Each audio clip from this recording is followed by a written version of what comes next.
Hey y'all, I'm Cindy. Welcome to Cindy Hearts Crochet Podcast, where today is Thursday, October 31st, 2024. It is Halloween, y'all. Woo! I mean, woo! I went from woohoo to woo, spooky, spooky. Oh, okay, and now somebody else decides I shouldn't have made all that noise. Say, hey y'all. Say, happy Halloween, everybody. Mm. Anyway, I want to read a full story to you tonight, and I have found it. It is on my laptop, so I'm going to be looking over here. And I think I found that I'm going to have to not use my glasses, so I'm going to try to blow it up enough. Well, maybe not. Maybe it'll be okay. Um, to read an entire story to you. This is a story that I particularly enjoy on as a Halloween ghost story, and I've always enjoyed it all the way back from when I was little to now in the Johnny Depp version of The Legend of Sleepy Hollow by Washington Irving, and the year on that is it was written in 1820. So, like I said, I am going to read it on my laptop. Tonight I am drinking Ocean Spray Cran Grape. I've had a little issue with something I've eaten today, and as you know, I have been eating nothing but soup and mashed potatoes for, I guess Saturday will be 4 weeks. And I didn't realize how much weight I had lost until I saw a picture of myself today. And I don't know how much as far as pounds goes, but it's okay because smaller is better sometimes, except when you're starving. So I ate some pizza today, and that was the absolute wrongest thing I could have ever possibly done. But I was trying to enjoy some Halloween festivities and all that stuff. But anyway, so I'm going to try to get this whole story in. If for some reason, like I say, I'm reading it on my laptop, but see, I'm thinking it's going to be too glary. Maybe if I can stay like that. But maybe it won't be too distracting for you. If for any reason my phone, I'm recording on my phone, reading from my laptop, but if for any reason my phone decides it doesn't want to hold much more, I will stop and do a second part. But I think the entire story can be read in about an hour. So let's just see where we go from here. I hope you're having a good Halloween if you are out spooking someone or being spooked, or taking the kiddies out for a stroll and get some candy trick-or-treating. I wish I could have gotten in before dark and put a costume on Doggy Dog.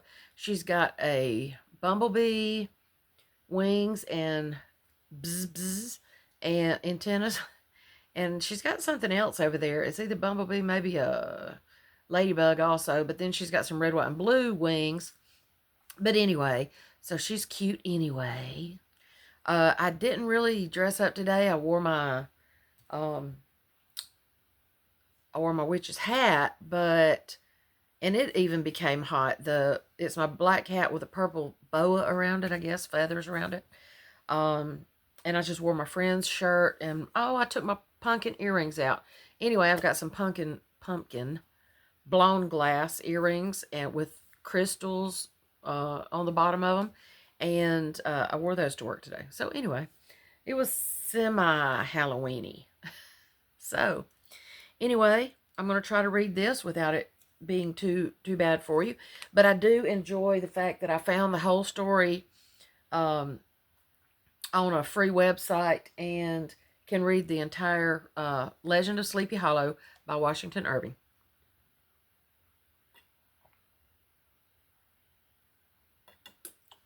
I may have to stop and take a drink because I've been drinking Gatorade and everything since I knew I messed up when I put the pizza in my mouth. But it was so good. Anyway, I did have potato soup for lunch, but I did have to chase it with a piece of pizza. Pepperoni pizza. I knew better. That's only the third time I've had meat in that length of time, and I've only had bacon twice otherwise. So anyway, here we go. In the bosom of one of those spacious coves which indent the eastern shore of the Hudson, at that broad expansion of the river denominated by the ancient Dutch navigators the Tappan Zee, and where they always prudently shortened sail, and implored the protection of St. Nicholas when they crossed, there lies a small market town or rural port, which by some is called Greensburg, but which is more generally and properly known by the name of Tarrytown. This name was given it, we are told, in former days by the good housewives of the adjacent country from the inveterate propensity of their husbands to linger about the village tavern on market days. Be that as it may, I do not vouch for the fact, but merely advert to it, for the sake of being precise and authentic. Not far from this village, perhaps about 3 miles, there is a little valley, or rather lap of land, among high hills, which is one of the quietest places in the whole world. A small brook glides through it with just murmur enough to lull one to repose, and the occasional whistle of a quail or tapping of a woodpecker is almost the only sound that ever breaks in upon the uniform tranquillity. I recollect that, when a stripling, my first exploit in squirrel shooting was in a grove of tall walnut trees that shades one side of the valley. I had wandered into it at noontime, when all nature is peculiarly quiet, and was startled by the roar of my own gun, as it broke the Sabbath stillness around, and was prolonged and reverberated by the angry echoes. If ever I should wish for a retreat whither I might steal from the world and its distractions, and dream quietly away the remnant of a troubled life, I know of none more promising than this little valley. From the listless repose of the place, and the peculiar character of its inhabitants, who are descendants from the original Dutch settlers, this sequestered glen has long been known by the name of Sleepy Hollow, and its rustic lads are called the Sleepy Hollow Boys throughout all the neighboring country. A drowsy, dreamy influence seems to hang over the land and to pervade the very atmosphere. Some say that the place was bewitched by a high German doctor during the early days of the settlement. Others, that an old Indian chief, the prophet or wizard of his tribe, held his powwows there before the country was discovered by Master Hendrick Hudson. Certain it is that the place still continues under the sway of some witching power that holds a spell over the minds of the good people, causing them to walk in a continual reverie. They are given to all kinds of marvelous beliefs, are subject to trances and visions, and frequently see strange sights, and hear music and voices in the air. The whole neighborhood abounds with local tales, haunted spots, and twilight superstitions. Stars shoot and meteors glare more often across the valley than in any other part of the country, and the nightmare, with her whole ninefold, seems to make it the favorite scene of her gambols. The dominant spirit, however, that haunts this enchanted region, and seems to be commander-in-chief of all the powers of the air, is the apparition of a figure on horseback without a head. It is said by some to be the ghost of a Hessian trooper whose head had been carried away by a cannonball in some nameless battle during the Revolutionary War, and who is ever and anon seen by the country folk hurrying along in the gloom of night, as if on the wings of the wind. His haunts are not confined to the valley, but extends at times to the adjacent roads, and especially to the vicinity of a church that is at no great distance. Indeed, certain of the most authentic historians of those parts, who have been careful in collecting and collating the floating facts concerning this spectre, allege that the body of the trooper having been buried in the churchyard, the ghost rides forth to the scene of battle in nightly quest of his head, and that the rushing speed with which he sometimes passes along the hollow, like a midnight blast, is owing to his being belated, and in a hurry to get back to the churchyard before daybreak. Such is the general purport or this legendary superstition, which has furnished materials for many a wild story in that region of shadows, and the spectre is known at all the country firesides by the name of the Headless Horseman of Sleepy Hollow. It is remarkable that the visionary propensity I have mentioned is not confined to the native inhabitants of the valley, but is unconsciously imbibed by every one who resides there for a time. However wide awake they may have been before they reached that sleepy region, they are sure in a little time to inhale the witching influence of the air and begin to grow imaginative. to dream dreams and see apparitions. I mention this peaceful spot with all possible laud, for it is in such little retired Dutch valleys, found here and there, embosomed in the great state of New York, that population, manners, and customs remain fixed, while the great torrent of migration and improvement, which is making such incessant change in other parts of this restless country, sweeps by them unobserved. They are like those little nooks of still water which border a rapid stream, where we may see the straw and bubble riding quietly at anchor, or slowly revolving in their mimic harbor, undisturbed by the rush of the passing current. Though many years have elapsed since I trod the drowsy shades of Sleepy Hollow, yet I question whether I should not still find the same trees and the same families vegetating in its sheltered bosom.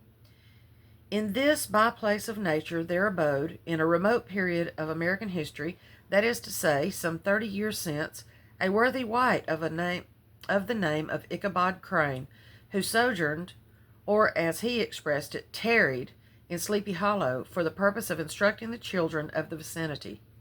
He was a native of Connecticut, a state which supplies the Union with pioneers for the mind as well as for the forest, and sends forth yearly its legions of frontier woodmen and country schoolmasters. The cognomen of Crane was not inapplicable to his person.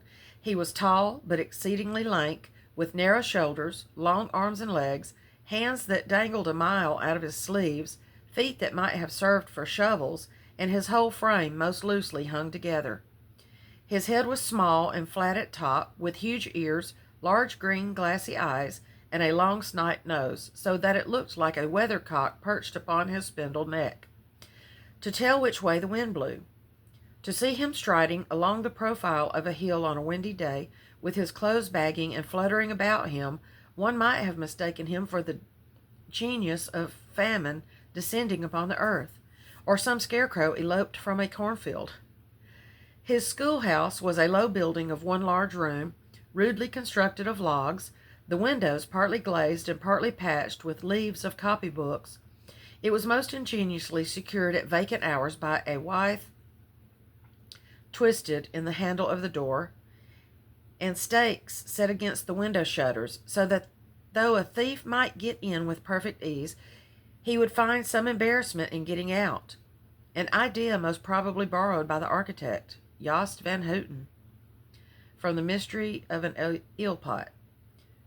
The schoolhouse stood in a rather lonely but pleasant situation, just at the foot of a woody hill, with a brook running close by, and a formidable birch tree growing at one end of it. From hence the low murmur of his pupils' voices, conning over their lessons, might be heard of a drowsy summer's day, like the hum of a beehive, interrupted now and then by the unauthoritative voice.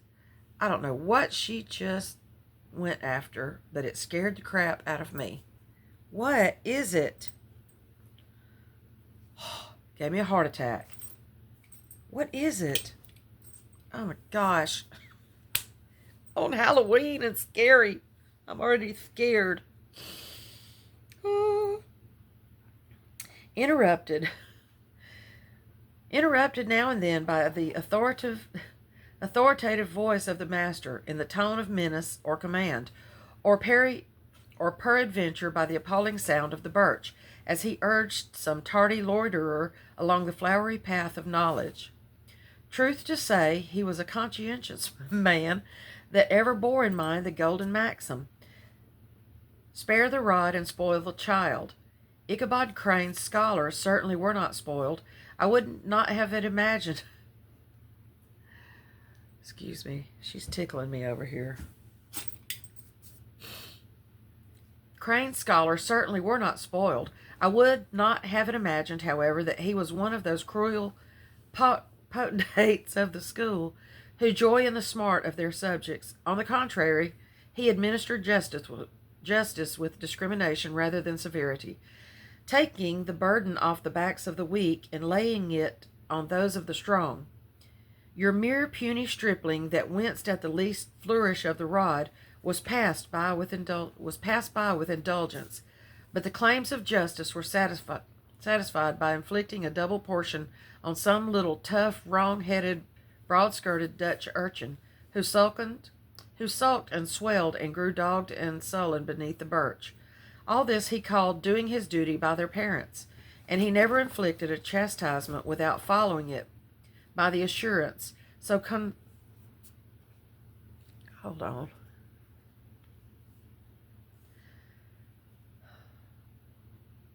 So consolatory to the smarting urchin that he would remember it and thank him for it in the longest day he had to live.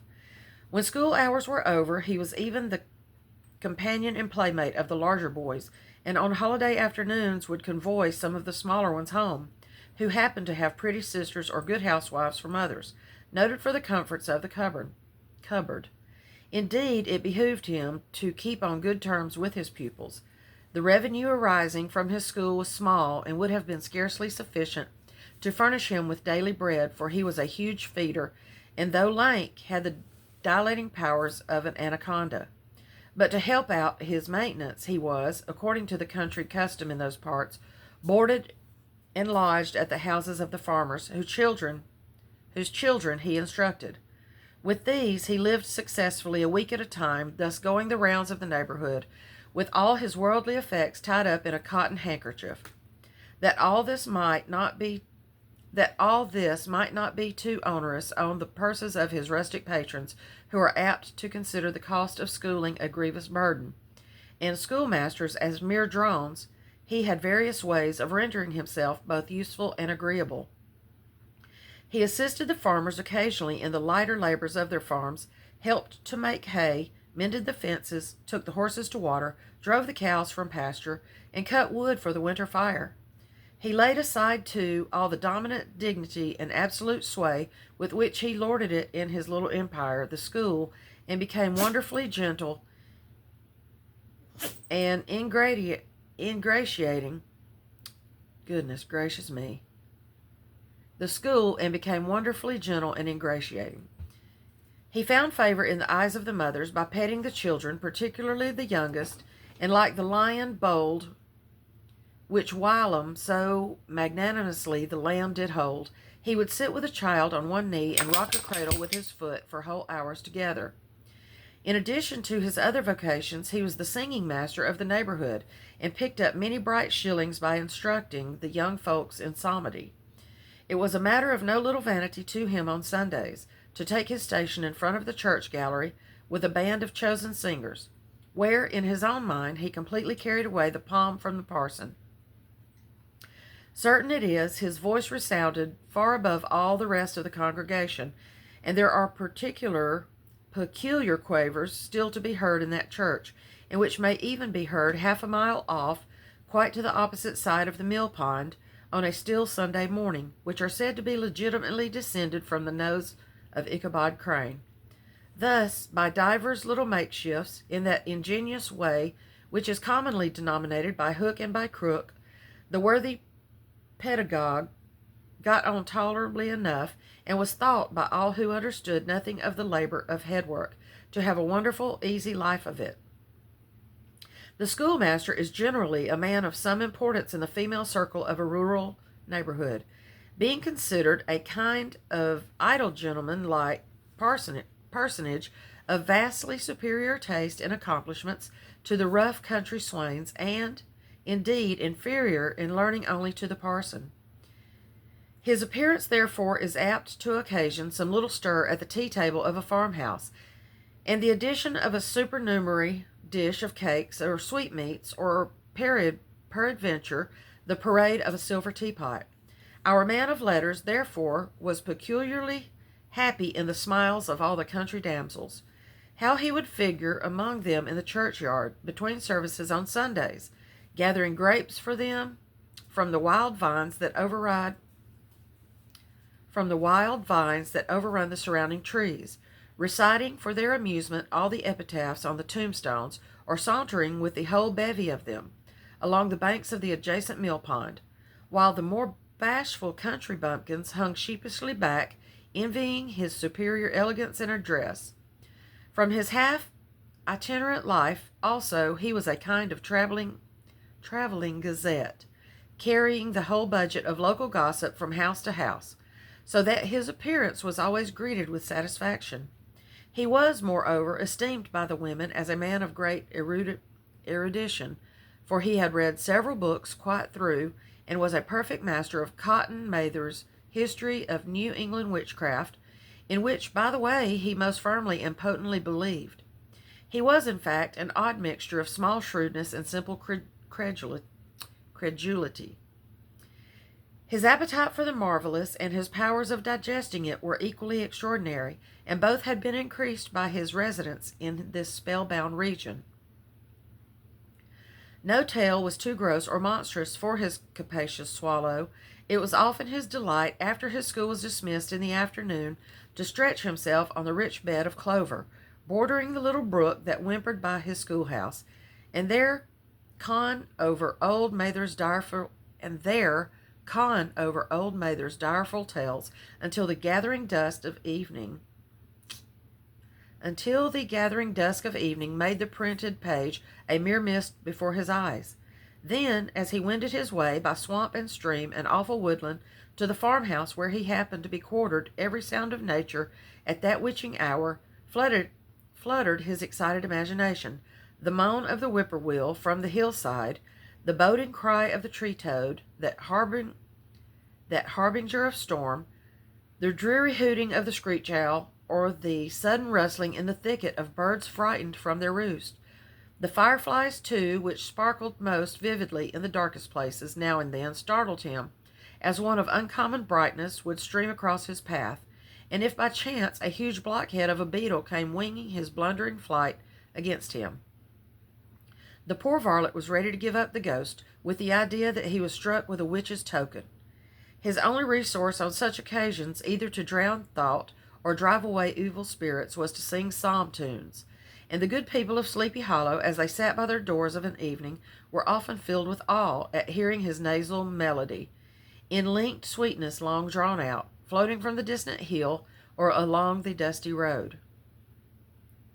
Another of his sources of fearful pleasure was to pass along winter evenings with the old Dutch wives, as they sat spinning by the fire, with a row of apples roasting and sputtering along the hearth, and listened to their marvelous tales of ghosts and goblins, and haunted fields and haunted brooks, and haunted bridges and haunted houses, and particularly of the headless horseman or galloping Hessian of the Hollow, as they sometimes called him. He would delight them equally by his anecdotes of witchcraft and of the direful omens and portentous sights and sounds in the air, which prevailed in the early times of Connecticut, and would frighten them woefully with speculation upon comets and shooting stars, and with the alarming fact that the world did absolutely turn round, and that they were half the time topsy-turvy. But if there was a pleasure in all this, while snugly cuddling in the chimney corner of a chamber, that was all of a ruddy glow from the crackling wood fire, and where, of course, no spectre dared to show its face, it was dearly purchased by the terrors of his subsequent walk homewards.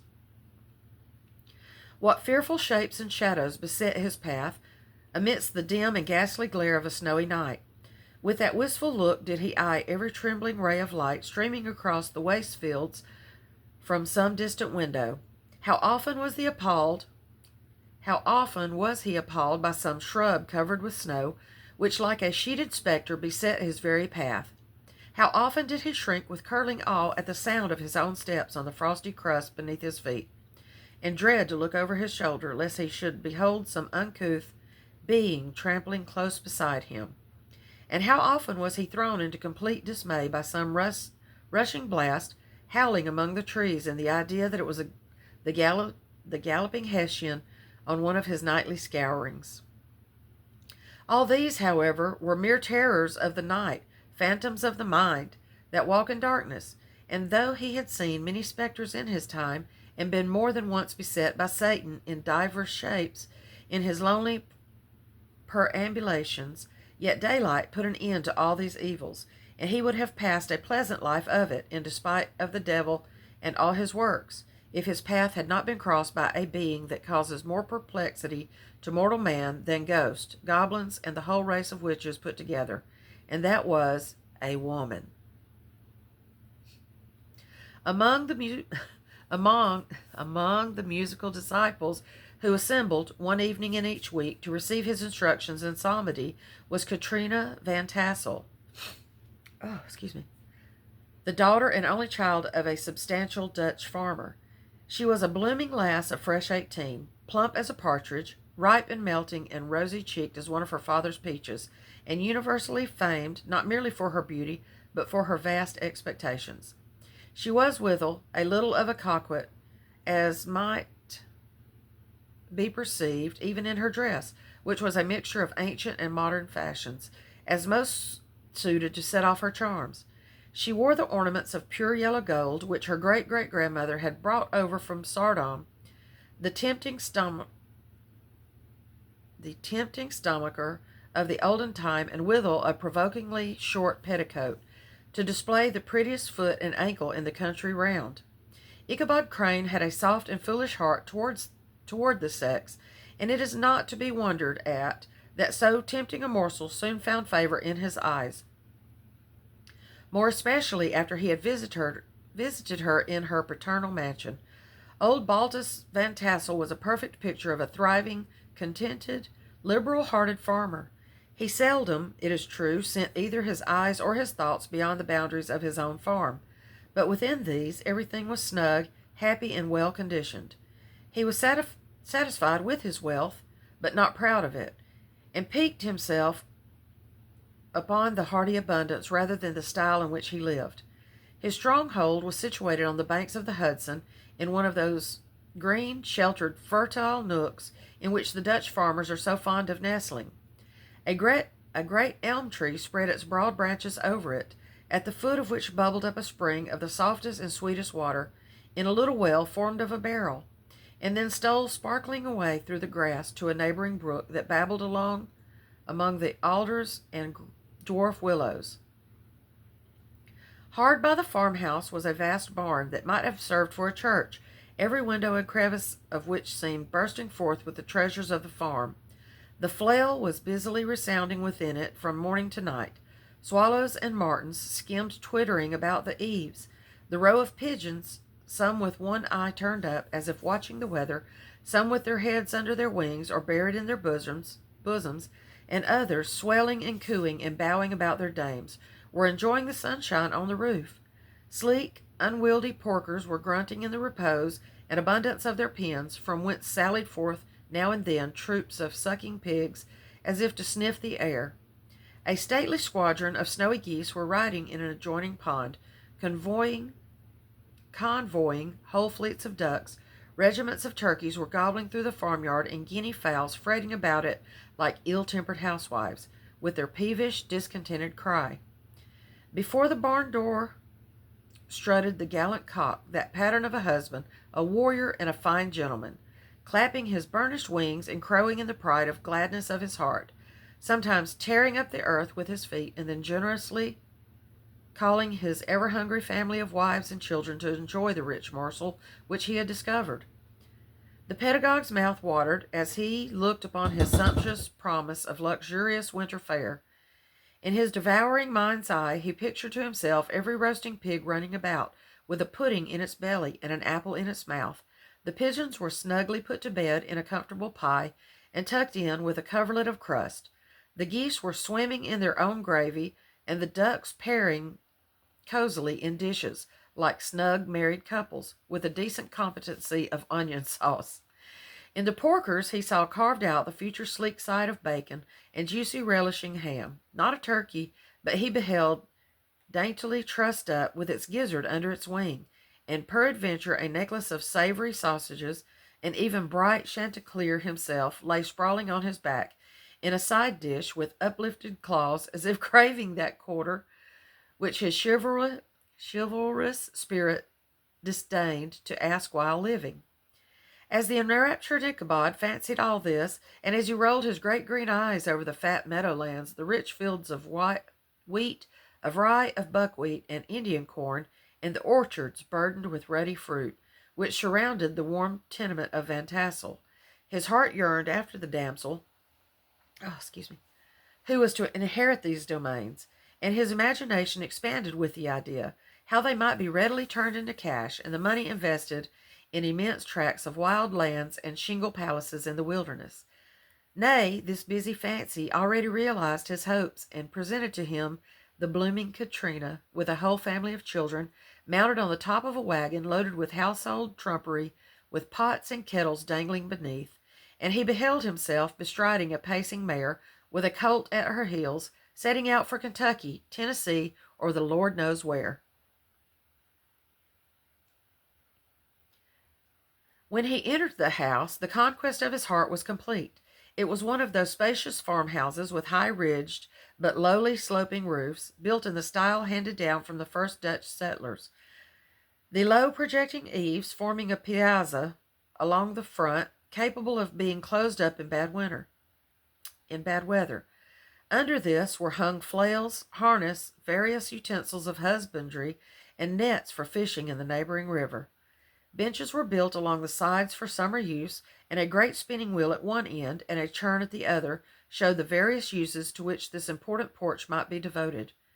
From this piazza the wonderful Ichabod entered the hall, which formed the center of the mansion and the place of usual residence. Here rows of resplendent pewter, ranged on the long dresser, dazzled his eyes.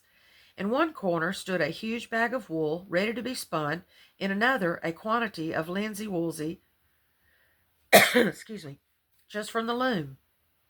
Ears of Indian corn and strings of dried apples and peaches hung in gay festoons along the walls, mingled with the goud of red peppers, and a door left ajar gave him a peep into the best parlor, where the claw-footed chairs and dark mahogany tables shone like mirrors. Andirons, with their accompanying shovel and tongs, glistened from their covert of asparagus tops. Mock oranges and conch shells decorated the mantelpiece. Strings of various colored birds' eggs were suspended above it. A great ostrich egg was hung from the center of the room, and a corner cupboard, knowingly left open, displayed immense treasures of old silver and well-mended china. From the moment Ichabod laid his eyes upon these regions of delight, the peace of his mind was at an end, and his only study was how to gain the affections of the peerless daughter of Fantassel. In this enterprise, however, he had more real difficulties than generally fell to the lot of a knight-errant of yore, who seldom had anything but giants, enchanters, fiery dragons, and such like easily conquered adversaries to contend with, and had to make his way merely through gates of iron and brass and walls of adamant to the castle keep where the lady of his heart was confined, all which he achieved as easily as a man would carve his way to the center of a Christmas pie, and then the lady gave him her hand as a matter of course. Ichabod, on the contrary, had to win his way to the heart of a country coquette, beset with a labyrinth of whims and caprices, which were forever presenting new difficulties and impediments, and he had to conquer a host of fearful adversaries of real flesh and blood, the numerous rustic admirers who beset every portal to her heart, keeping a watchful and angry eye upon each other, but ready to fly out in common cause against any new competitor. Among these, the most formidable was a burly, roaring, roistering blade of a name of Abraham, or, according to the Dutch abbreviation, Brom van Brunt, the hero of the country round, which rung with his feats of strength and hardihood. He was broad-shouldered and double-jointed, with short curly black hair, and a bluff but not unpleasant countenance, having a mingled air of fun and arrogance. From his Herculean frame and great powers of limb, he had received the nickname of Brombones, by which he was universally known. He was famed for great knowledge and skill in horsemanship, being as dexterous on horseback as a Tartar. He was foremost at all races and cockfights, and with the ascendancy which bodily strength always acquires in rustic life, was the umpire in all disputes, setting his hat on one side and giving his decisions with an air and tone that admitted of no gainsay or appeal. He was always ready for either a fight or a frolic, had more mischief than ill will in his composition, and with all his overbearing roughness, there was a strong dash of waggish good humor at bottom. He had 3 or 4 boon companions of his own stamp, who regarded him as their model, and at the head of whom he scoured the country, attending every scene of feud or merriment for miles around. In cold weather he was distinguished by a fur cap, surmounted by a flaunting fox's tail, and when the folks at a country gathering descried this well-known crest at a distance, whisking about among a squad of hard riders, they always stood by for a squall. Sometimes his crew would be heard dashing along past the farmhouses at midnight, with whoop and hallo like a troop of Don Cossacks, and the old dames, startled out of their sleep, would listen for a moment till the hurry-scurry had clattered by, and then exclaim, there goes Brom Bones and his gang. Brom Bones and his gang. The neighbors looked upon him with a mixture of awe, admiration, and goodwill. When any madcap, prank, or rustic brawl occurred in the vicinity, always shook their heads and warranted Brom Bones was at the bottom of it. This rantipole hero had for some time singled out the blooming Katrina for the object of his uncouth gallantries, and though his amorous toyings were something like the gentle caresses and endearments of a bear, yet it was whispered that she did not altogether discourage his hopes. Certain it is, his advances were signals for rival candidates to retire, who felt no inclination to cross a lion in his amours, insomuch that, when his horse was seen tied to Van Tassel's paling on a Saturday night, a sure sign that his master was courting, or, as it is termed, sparking, within, all other suitors passed by in despair and carried the war into other quarters. Such was the formidable rival with whom Ichabod Crane had to contend, and considering all things a stouter man than he would have shrunk from the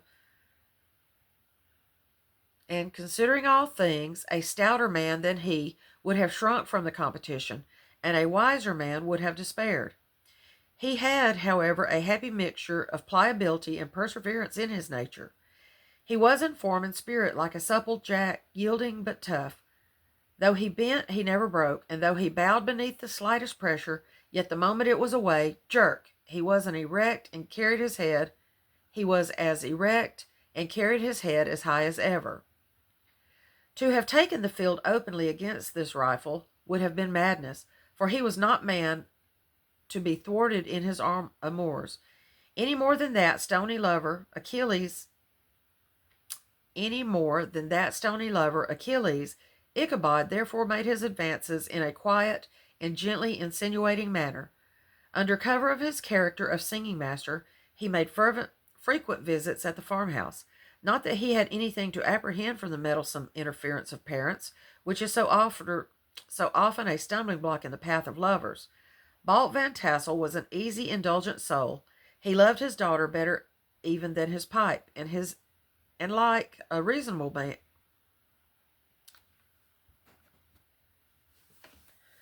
Balt Van Tassel was an easy, indulgent soul. He loved his daughter better even than his pipe, and like a reasonable man and an excellent father, let her have her way in everything. His notable little wife, too, had enough to do to attend to her housekeeping and manage the poultry.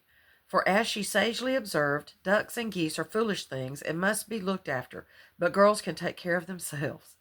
Thus, while the busy dame bustled about the house or plied her spinning wheel at one end of the piazza, honest Balt would sit smoking his evening pipe at the other, watching the achievements of a little wooden warrior, who, armed with a sword in each hand, was most valiantly fighting the wind on the pinnacle of the barn. In the meantime, Ichabod would carry on his suit with the daughter by the side of the spring under the great elm, or sauntering along in the twilight, that hour so favorable to the lover's eloquence. I profess not to know how women's hearts are wooed and won. To me, they have always been matters of riddle and admiration. Some seem to have but one vulnerable. Come on, Cindy. Some seem to have but one vulnerable point or door of access, while others have 1,000 avenues, and may be captured in 1,000 different ways. It is a great triumph of skill to gain the former, but a still greater proof of generalship to maintain possession of the latter, for a man must battle for his fortress at every door and window. He that wins 1,000 common hearts is therefore entitled to some renown. But he who keeps undisputed sway over the heart of a coquette is indeed a hero. Certain it is this was not the case with the redoubtable Brom Bones, and from the moment Ichabod Crane made his advances, the interests of the former evidently declined. His horse was no longer seen tied at the palings on Sunday nights, and a deadly feud gradually arose between him and the preceptor of Sleepy Hollow. Brom, who had a degree of high chivalry in his nature, would fain have carried matters to open warfare and settled their pretensions to the lady. According to the mode of those most concise and simple reasoners, the knights errant of yore, by single combat, but Ichabod was too conscious of the superior might of his adversary to enter the lists against him. He had overheard the boast of Bones that he would double the schoolmaster up and put him on a shelf, and he was too wary to give up an opportunity. There was something extremely provoking in the obstinately pacific system. It left Brom no alternative but to draw upon the funds of rustic waggery in his disposition and to play off boorish practical jokes upon his rival. Ichabod became the object of whimsical persecution to Bones and his gang of rough riders. They harried his hitherto peaceful domains, smoked out his singing school by stopping up the chimney, broke into the schoolhouse at night in spite of his formidable fastenings of withe and window stakes, and turned everything topsy-turvy, so that the poor schoolmaster began to think all the witches in the country held their meetings there. But what was still more annoying, Brom took all opportunities of turning him into ridicule in presence of his mistress, and had a scoundrel dog whom he taught to whine in the most ludicrous manner, and introduced as a rival of Ichabod's to instruct her in psalmody. In this way, matters went on for some time without producing any material effect on the relative situations of the contending powers.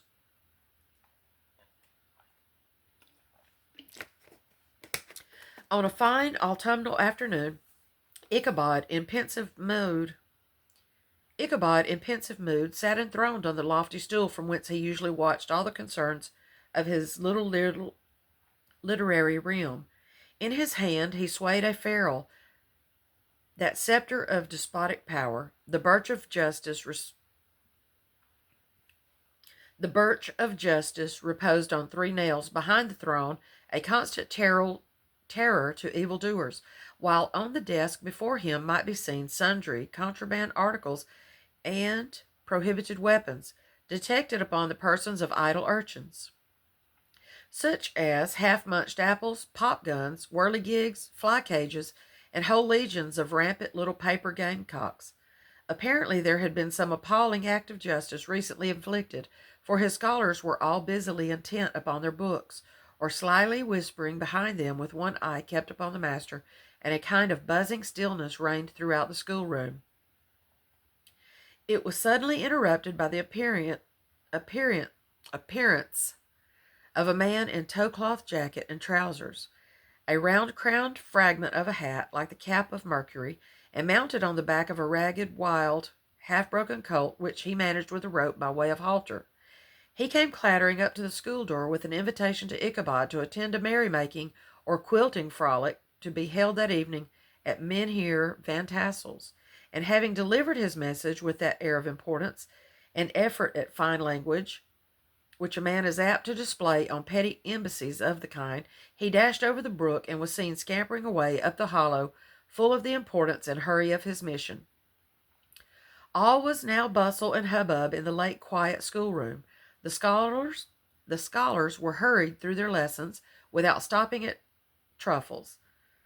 Those who were nimble skipped over half with impunity, and those who were tardy had a smart application now and then in the rear to quicken their speed, or help over a tall word. Books were flung aside without being put away on the shelves, inkstands were overturned, benches thrown down, and the whole school was turned loose an hour before the usual time, bursting forth like a legion of young imps, yelping and racketing about the green in joy at their early emancipation. The gallant Ichabod now spent at least an extra half hour at his toilet, brushing and furbishing up his best, and indeed only suit of rusty black, and arranging his locks by a bit of broken looking-glass that hung up in the schoolhouse. That he might make his appearance before his mistress in the true style of a cavalier, he borrowed a horse from the farmer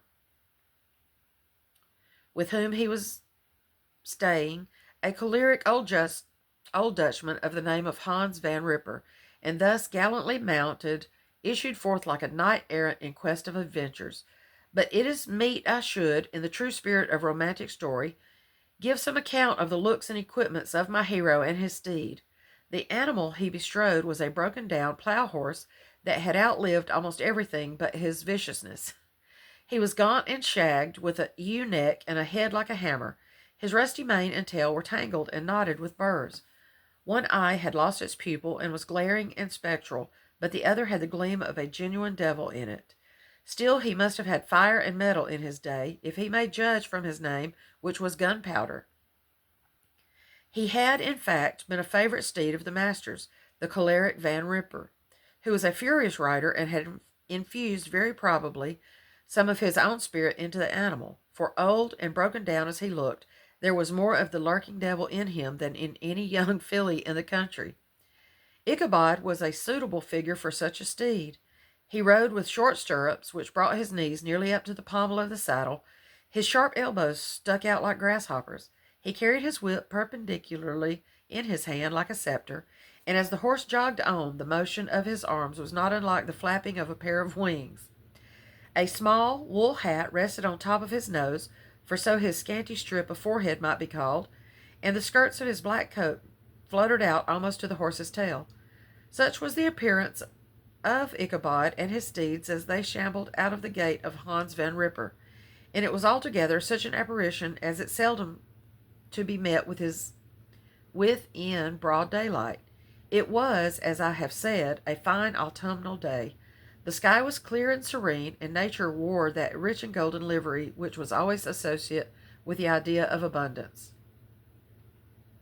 The forests had put on their sober brown and yellow, while some trees of the tenderer kind had been nipped by the frost into brilliant dyes of orange, purple, and scarlet. Streaming files of wild ducks began to make their appearance high in the air. The back of the squirrel might be heard from the groves of beech and hickory nuts, and the pensive whistle of the quail at intervals from the neighboring stubble field. The small birds were taking their farewell banquets. In the fullness of the revelry they fluttered, chirping and frolicking from bush to bush and tree to tree, capricious from the very profusion and variety around them.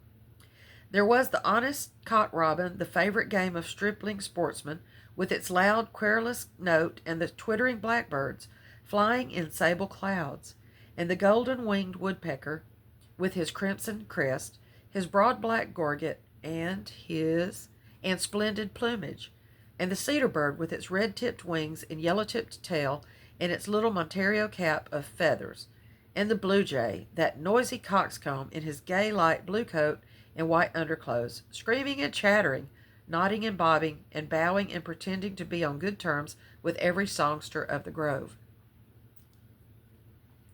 As Ichabod jogged slowly on his way, his eye, ever open to every symptom of culinary abundance, ranged with delight over the treasures of jolly autumn. On all sides he beheld vast stores of apples, some hanging in oppressive opulence on the trees, some gathered into baskets and barrels for the market, others heaped up in rich piles for the cider press. Farther on he beheld great fields of Indian corn, with its golden ears peeping from their leafy coverts, and holding out the promise of cakes and hasty pudding, and the yellow pumpkins lying beneath him, turning up their fair round bellies to the sun, and giving ample prospects of the most luxurious pies.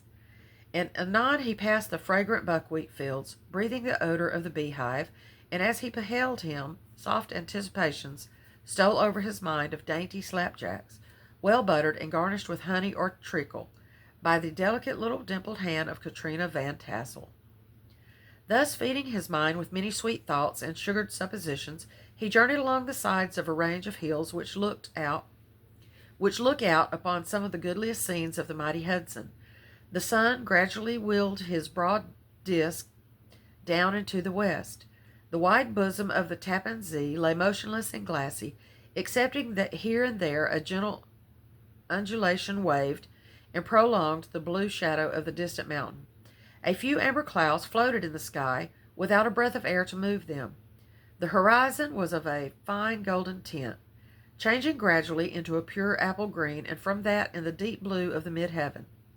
A slanting ray lingered on the woody crest of the precipices that overhung some parts of the river, giving greater depth to the dark gray and purple of their rocky sides. A sloop was loitering in the distance, dropping slowly down with the tide, her sail hanging uselessly against the mast, and as the reflection of the sky gleamed along the still water, it seemed as if the vessel was suspended in the air. It was toward evening that Ichabod arrived at the castle of Heer Van Tassel, which he found thronged with the pride and flower of the adjacent country. Old farmers, a spare leathern-faced race, in homespun coat and breeches, blue stockings, huge shoes, and magnificent pewter buckles. Their brisk, withered little dames in close-crimped caps, long-waisted gowns, homespun petticoats, with scissors and pincushions and gay calico pockets hanging on the outside. Buxom lasses, almost as antiquated as their mothers, excepting where a straw hat, a fine riband, or perhaps a white frock gave symptoms of city innovations. The sons in short, square-skirted coats with rows of stupendous brass buttons, and their hair generally queued in the fashion of the times, especially if they could procure an eel-skin for the purpose, it being esteemed throughout the country as a potent nourisher and strengthener of the hair. Brom Bones, however, was the hero of the scene, having come to the gathering on his favorite steed Daredevil, a creature like himself, full of mettle and mischief, and which no one but himself could manage. He was, in fact, noted for preferring vicious animals, given to all kinds of tricks which kept the rider in constant risk of his neck, for he held a tractable, well-broken horse as unworthy of a lad of spirit. Fain would I pause to dwell upon the world of charms that burst upon the enraptured gaze of my hero as he entered the state parlor of Van Tassel's mansion. Not those of the bevy of buxom lasses, with their luxurious display of red and white, but the ample charms of a genuine Dutch country tea-table in the sumptuous time of autumn. Such heaped-up platters of cakes and various and almost indescribable kinds, known only to experienced Dutch housewives. There was the doughty doughnut, the tender olykoek, and the crisp and crumbling cruller, sweet cakes and short cakes, ginger cakes and honey cakes, and the whole family of cakes.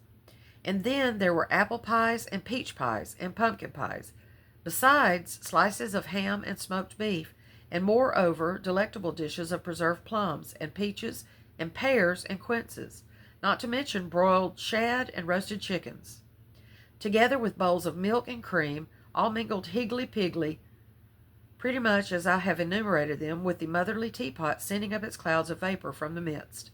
Heaven bless the mark. I want breath and time to discuss this banquet as it deserves, and am too eager to get on with my story.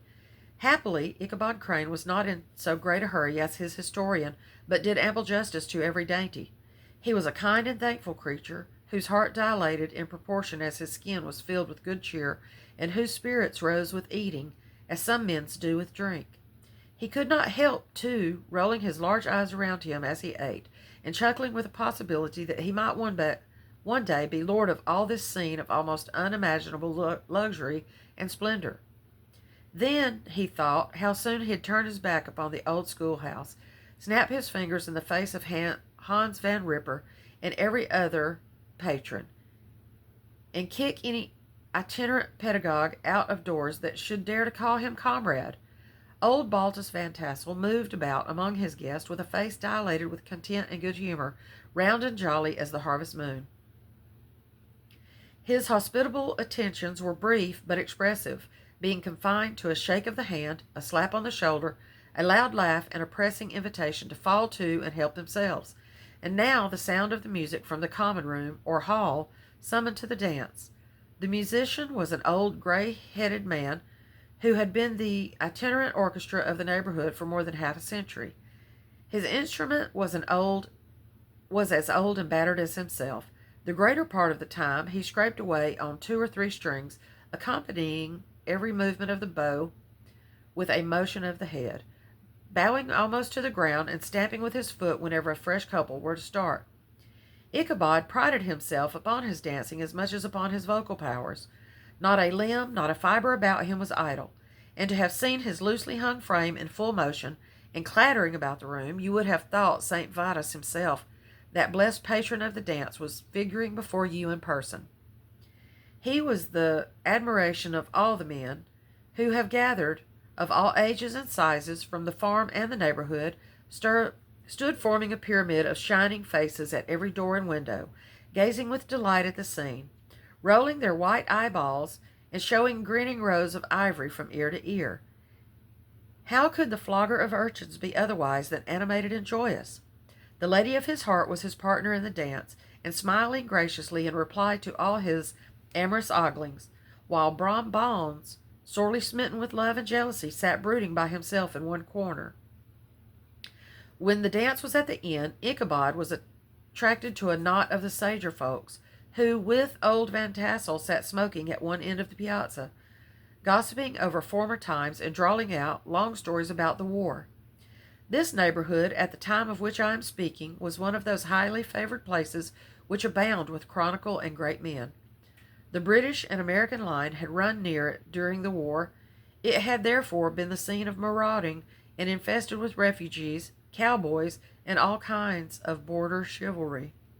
Just sufficient time had elapsed to enable each storyteller to dress up his tale with a little becoming fiction, and, in the indistinctness of his recollection, to make himself the hero of every exploit. There was the story of Dofue Martling, a large blue-bearded Dutchman who had nearly taken a British frigate with an old iron 9-pounder from a mud breastwork, only that his gun burst at the 6th discharge.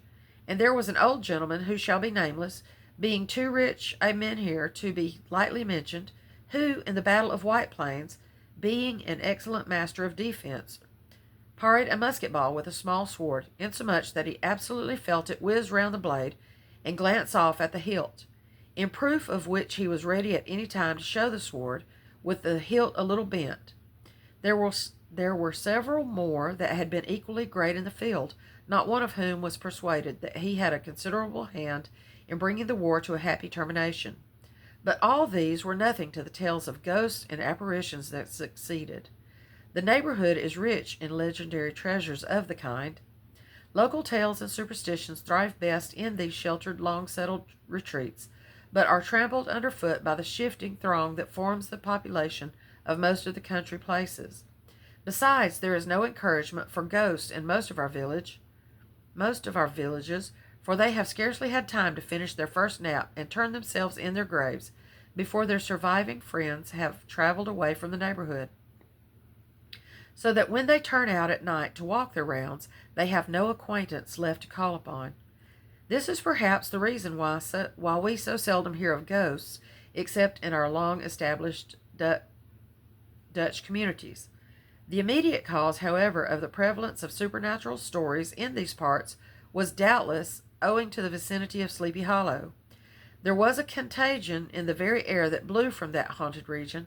It breathed forth an atmosphere of dreams and fancies infecting all the land. Several of the Sleepy Hollow people were present at Van Tassel's, and, as usual, were doling out their wild and wonderful legends. Many dismal tales were told about funeral trains and mourning cries and wailings heard and seen about the great tree where the unfortunate Major Andre was taken, and which stood in the neighborhood. Some mention was made also of the woman in white that haunted the dark glen at Raven Rock, and was often heard to shriek on winter nights before a storm, having perished there in the snow. The chief part of the stories, however, turned upon the favorite specter of Sleepy Hollow, the headless horseman who had been heard several times of late patrolling the country, and it is said tethered his horse nightly among the graves in the churchyard. The sequestered situation of this church seems always to have made it a favorite haunt of troubled spirits. It stands on a knoll surrounded by locust trees and lofty elms. From among its descent, whitewashed walls shine modestly forth like Christian purity, beaming through the shades of retirement. A gentle slope descends from it to a silver sheet of water bordered by high trees, between which peeps may be caught at the blue hills of the Hudson. To look upon this grass-grown yard, where the sunbeams seem to sleep so quietly, one would think that there at least the dead might rest in peace. On one side of the church extends a wide, woody dale, along which raves a large brook among broken rocks and trunks of fallen trees. Over a deep, black part of the stream, not far from the church, was formerly thrown a wooden bridge. The road that led to it and the bridge itself were thickly shaded by overhanging trees, which cast a gloom about it, even in the daytime, but occasioned a fearful darkness at night. Such was one of the favorite haunts of the Headless Horseman, and the place where he most frequently encountered. The tale was told of old Brower, a most heretical disbeliever in ghosts, how he met the horseman returning from his foray in Sleepy Hollow, and was obliged to get up behind him.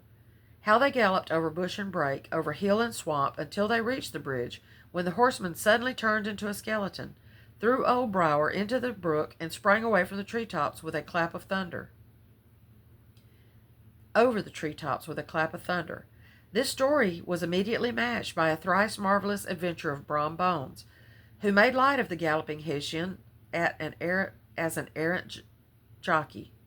He affirmed that, on returning one night from the neighboring village of Sing Sing, he had been overtaken by this midnight trooper, that he offered to race with him for a bowl of punch, and should have won it too, for Daredevil beat the goblin horse All Hallow. But just as they came to the church bridge, the Hessian bolted and vanished in a flash of fire. All these tales, told in that drowsy undertone which meant talk in the dark, the countenances of the listeners only now and then receiving a casual gleam from the glare of a pipe, sunk deep in the mind of Ichabod. He repaid them in kind with large extracts from his invaluable author, Cotton Mather, and added many marvelous events that had taken place in his native state of Connecticut, and fearful sights which had been seen in the nightly walks about Sleepy Hollow. The revel now gradually broke up. The old farmers gathered together, their families in the wagons, and were heard for some time rattling along the hollow roads and over the distant hills.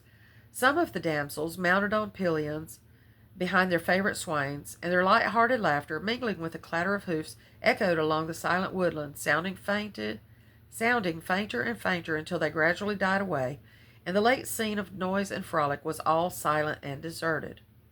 Ichabod only lingered behind, according to the custom of country lovers, to have a swooning with the heiress, fully convinced that he was now on the high road to success. What passed at this interview I will not pretend to say, for in fact I do not know. Something, however, I fear me must have gone wrong, for he certainly sallied forth, after no very great interval, with an air quite desolate and chapfallen.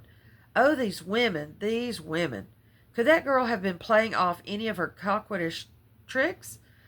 Was her encouragement of the poor pedagogue all a mere sham to secure her conquest of his rival? Heaven only knows. Not I.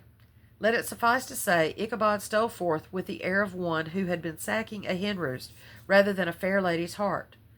Without looking to the right or left to notice the scene of rural wealth on which he had so often gloated, he went straight to the stable, and with several hearty cuffs and kicks, roused his steed most uncourteously from the comfortable quarters in which he was soundly sleeping, dreaming of mountain of corn and oats, and whole valleys of timothy and clover. It was the very witching time of night that Ichabod, heavy-hearted and crestfallen, pursued his travel homewards, along the sides of the lofty hills which rise above Tarrytown, and which he had traversed so cheerily in the afternoon. The hour was as dismal as himself. Far below him the Tappan Zee spread its dusky and indistinct waste of waters, with there and there the tall mast of a sloop, riding quietly at anchor under the land. In the dead hush of midnight he could even hear the barking of the watchdog from the opposite side of the Hudson, but it was so vague and faint as only to give an idea of his distance from this faithful companion of man. Now and then, too, the long-drawn crowing of a cock, accidentally awakened, would sound far, far off from some farmhouse away among the hills. But it was like a dreaming sound in his ear. No signs of life occurred near him, but occasionally the melancholy chirp of a cricket, or perhaps the guttural twang of a bullfrog from a neighboring marsh, as if sleeping uncomfortably and turning suddenly in his bed. All the stories of ghosts and goblins that he had heard in the afternoon came crowding upon his recollection. The night grew darker and darker. The stars seemed to sink deeper into the sky, and driving clouds occasionally hid them from his sight. He had never felt so lonely and dismal. He was moreover approaching the very place where many of the scenes of the ghost stories had been laid. In the center of the road stood an enormous tulip tree, which towered like a giant above all other trees of the neighborhood, and formed a kind of landmark. Its limbs were gnarled and fantastic, large enough to form trunks for ordinary trees, twisting down almost to the earth and rising again into the air. It was connected with the tragical story of an unfortunate Andre who had been taken prisoner hard by, and was universally known by the name of Major Andre's tree. The common people regarded it with a mixture of respect and superstition, partly out of sympathy for the fate of its ill-starred namesake, and partly from the tales of strange sights and doleful lamentations told concerning it. As Ichabod approached this fearful tree, he began to whistle. He thought his whistle was answered. It was but a blast sweeping sharply through the dry branches. As he approached a little nearer, he thought he saw something white hanging in the midst of the tree.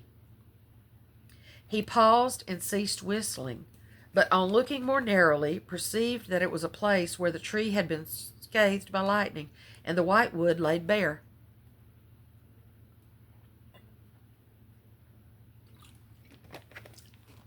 Oh, goodness. Suddenly he heard a groan. His teeth chattered and his knees smote against the saddle. It was but the rubbing of one huge bough upon another, as they were swayed about by the breeze. He passed the tree in safety, but new perils lay before him. About 200 yards from the tree, a small brook crossed the road and ran into a marshy and thickly wooded glen, known by the name of Wiley's Swamp. A few rough logs, laid side by side, swerved for a bridge over this stream. On that side of the road, where the brook entered the wood, a group of oaks and chestnuts, matted thick with wild grapevines, and threw a cavernous gloom over it. To pass this bridge was the severest trial. It was at this identical spot that the unfortunate Andre was captured, and under the covert of those chestnuts and vines were the sturdy yeomen concealed who surprised him. This has ever since been considered a haunted stream, and fearful are the feelings of a schoolboy who has to pass it alone after dark. As he approached the stream, his heart began to thump. He summoned up, however, all his resolution, gave his horse half a score of kicks in the ribs, and attempted to dash briskly across the bridge. But instead of starting forward, the perverse old animal made a lateral movement and ran broadside against the fence. Ichabod, whose fears increased with the delay, jerked the reins on the other side, and kicked lustily with the contrary foot. It was all in vain. His steed started, it is true, but it was only to plunge to the opposite side of the road into a thicket of brambles and alder bushes. The schoolmaster now bestowed both whip and heel upon the starveling ribs of old Gunpowder, who dashed forwards, snuffling and snorting, but came to a stand just by the bridge, with a suddenness that had nearly sent his rider sprawling over his head. Just at this moment, a plashy tramp by the side of the bridge caught the sensitive ear of Ichabod. In the dark shadow of the grove, on the margin of the brook, he beheld something huge, misshapen, black, and towering. It stirred not, but seemed gathered up in the gloom, like some gigantic monster ready to spring upon the traveler. The hair of the affrighted pedagogue rose upon his head with terror. Who was to be done? Ugh! To turn and fly was now too late, and besides, what chance was there of escaping ghost or goblin, if such it was, which could ride upon the wings of the wind? Summoning up, therefore, a show of courage, he demanded in stammering accents, "Who are you?" He received no reply. He repeated his demand in a still more agitated voice. Still there was no answer. Once more he cudgelled the sides of the inflexible Gunpowder, and shutting his eyes, broke forth with involuntary fervor into a psalm tune. Just then the shadowy object of alarm put itself in motion, and with a scramble and a bound stood at once in the middle of the road. Though the night was dark and dismal, yet the form of the unknown might now in some degree be ascertained. He appeared to be a horseman of large dimensions, and mounted on a black horse of powerful frame. He made no offer of molestation or sociability, but kept aloof on one side of the road, jogging along on the blind side of old Gunpowder, who had now got over his fright and weariness. Ichabod, who had no relish for this strange midnight companion, and bethought himself of the adventure of Brom Bones with the galloping Hessian, now quickened his steed in hopes of leaving him behind. The stranger, however, quickened his horse to an equal pace. Ichabod pulled up and fell into a walk, thinking to lag behind. The other did the same. His heart began to sink within him. He endeavored to resume his psalm tune, but his parched tongue clove to the roof of his mouth, and he could not utter a stave. There was something in the moody and dogged silence of this pertinacious companion that was mysterious and appalling. It was soon fearfully accounted for. On mounting a rising ground, which brought the figure of his fellow traveler in relief against the sky, gigantic in height and muffled in a cloak, Ichabod was horror-struck on perceiving that he was headless. But his horror was still more increased on observing that the head, which should have rested on his shoulders, was carried before him on the pommel of his saddle. "Oh my gosh! Ah!" His terror rose to desperation. He rained a shower of kicks and blows upon Gunpowder, hoping by a sudden movement to give his companion the slip, but the spectre started full jump with him. Away then they dashed through thick and thin, stones flying and sparks flashing at every bound. Ichabod's flimsy garments fluttered in the air as he stretched his long, lank body away over his horse's head in the eagerness of his flight. They had now reached the road which turns off to Sleepy Hollow, but Gunpowder, who seemed possessed by a demon, instead of keeping up it, made an opposite turn and plunged headlong downhill to the left. This road leads through a sandy hollow, shaded by trees for about a quarter of a mile, where it crosses the bridge famous in goblin story, and just beyond swells the green knoll on which stands the whitewashed church.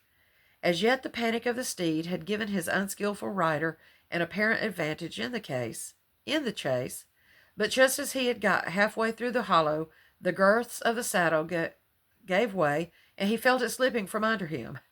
He seized it by the pommel and endeavored to hold it firm, but in vain, and had just time to save himself by clasping old Gunpowder around the neck, when the saddle fell to the earth, and he heard it trampled underfoot by his pursuer. For a moment the terror of Hans Van Ripper's wrath passed across his mind, for it was his Sunday saddle, but this was no time for petty fears. The goblin was hard on his haunches, and, unskilful rider that he was, he had much ado to maintain his seat, sometimes slipping on one side and sometimes on another, and sometimes jolted on the high ridge of the horse's backbone with a violence that he verily feared would cleave him asunder. An opening in the trees now cheered him with the hopes that the church bridge was at hand. The wavering reflection of a silver star in the bosom of the brook told him that he was not mistaken. He saw the walls of the church dimly glaring under the trees beyond. He recollected the place where Brom Bones' ghostly competitor had disappeared. "If I can but reach that bridge," thought Ichabod, "I am safe." Just then he heard the black steed panting and blowing close behind him. He even fancied that he felt his hot breath. Another convulsive kick in the ribs, and old Gunpowder sprang upon the bridge. He thundered over the resounding planks. He gained the opposite side, and now Ichabod cast a look behind to see if his pursuer should vanish, according to rule, in a flash of fire and brimstone. Just then he saw the goblin rising in his stirrups, and in the very act of hurling his head at him. Ichabod endeavored to dodge the horrible missile, but too late. It encountered his cranium with a tremendous crash. He was tumbled headlong into the dust, and Gunpowder, the black steed, and the goblin rider passed by like a whirlwind. The next morning the old horse was found without his saddle, and with the bridle under his feet, soberly cropping the grass at his master's gate. Ichabod did not make his appearance at breakfast. Dinner hour came, but no Ichabod. The boys assembled at the schoolhouse and strolled idly about the banks of the brook, but no schoolmaster. Hans Van Ripper now began to feel some uneasiness about the fate of poor Ichabod and his saddle. An inquiry was set on foot, and after diligent investigation they came upon his traces. In one part of the road leading to the church was found the saddle trampled in the dirt. The tracks of horses' hoofs, deeply dented in the road, and evidently at furious speed, were traced to the bridge, beyond which, on the bank of the broad part of the brook, where the water ran deep and black, was found the hat of the unfortunate Ichabod, and close behind it a shattered pumpkin. The brook was searched, but the body of the schoolmaster was not to be discovered. Hans Van Ripper, an executor of his estate, examined the bundle, which contained all his worldly effects. They consisted of 2 shirts and a half, 2 stocks for the neck, a pair or 2 of worsted stockings, an old pair of corduroy small clothes, a rusty razor, a book of psalm tunes full of dog ears, and a broken pitch pipe. As to the books and furniture of the schoolhouse, they belonged to the community, excepting Cotton Mather's History of Witchcraft, a New England almanac, and a book of dreams and fortune-telling, in which last was a sheet of foolscap, much scribbled and blotted, by several fruitless attempts to make a copy of verses in honor of the heiress of Van Tassel. These magic books and the poetic scrawl were forthwith consigned to the flames by Hans Van Ripper, who, from that time forward, determined to send his children no more to school, observing that he never knew any good come of this same reading and writing. Whatever money the schoolmaster possessed, and he had received his quarter's pay but a day or 2 before, he must have had about his person at the time of his disappearance. The mysterious event caused much speculation at the church on the following Sunday. Knots of gazers and gossips were collected in the churchyard, at the bridge, and at the spot where the hat and pumpkin had been found. The stories of Brower, of Bones, and a whole budget of others were called to mind, and when they had diligently considered them all, and compared them with the symptoms of the present case, they shook their heads, and came to the conclusion that Ichabod had been carried off by the galloping Hessian. As he was a bachelor and in nobody's debt, nobody troubled his head any more about him. The school was removed to a different quarter of the hollow, and another pedagogue reigned in his stead. It is true, an old farmer who had been down to New York on a visit several years after, and from whom this account of the ghostly adventure was received, brought home the intelligence that Ichabod Crane was still alive, that he had left the neighborhood partly through fear of the goblin and Hans Van Ripper, and partly in mortification at having been suddenly dismissed by the heiress, that he had changed his quarters to a distant part of the country, had kept school and studied law at the same time, had been admitted to the bar, turned politician, electioneered, written for the newspapers, and finally had been made a justice of the 10-pound court. Brom Bones, too, who, shortly after his rival's disappearance, conducted the blooming Katrina in triumph to the altar, was observed to look exceedingly knowing whenever the story of Ichabod was related, and always burst into a hearty laugh at the mention of the pumpkin, which led some to suspect that he knew more about the matter than he chose to tell. The old country wives, however, who are the best judges of these matters, maintain to this day that Ichabod was spirited away by supernatural means, and it is a favorite story often told about the neighborhood round the winter evening fire. The bridge became more than ever an object of superstitious awe, and that may be the reason why the road has been altered of late years, so as to approach the church by the border of the mill pond. The schoolhouse, being deserted, soon fell to decay, and was reported to be haunted by the ghost of the unfortunate pedagogue. And the ploughboy, loitering homeward of a still summer evening, has often fancied his voice at a distance, chanting a melancholy psalm tune among the tranquil solitudes of Sleepy Hollow. Yay, good story. All right, I actually got a whole story in at some point this week. I love the Legend of Sleepy Hollow. I know I got choked up a couple of times, but I tried to get through it, so hopefully you enjoyed it too. I love the Legend of Sleepy Hollow. Anyway, I hope y'all are having a good Halloween, good evening. And this is the end of October, so, and Halloween. So what shall we do next? November's coming up and Thanksgiving. And then, of course, there's December and Christmas. So let me think about what we're going to do. I would like to keep doing videos each day if at all possible and try to stay connected with y'all. And send me some suggestions. I will hopefully talk to y'all tomorrow. I am off tomorrow, taking Mama for blood work, and hopefully just coming back home and chill and do some crocheting and whatever I want to do, or nothing at all. Lay around with my dog and watch the birds. All right. Happy Halloween. Hope you've had a spooky one, and I will talk to you soon. Love y'all. Bye.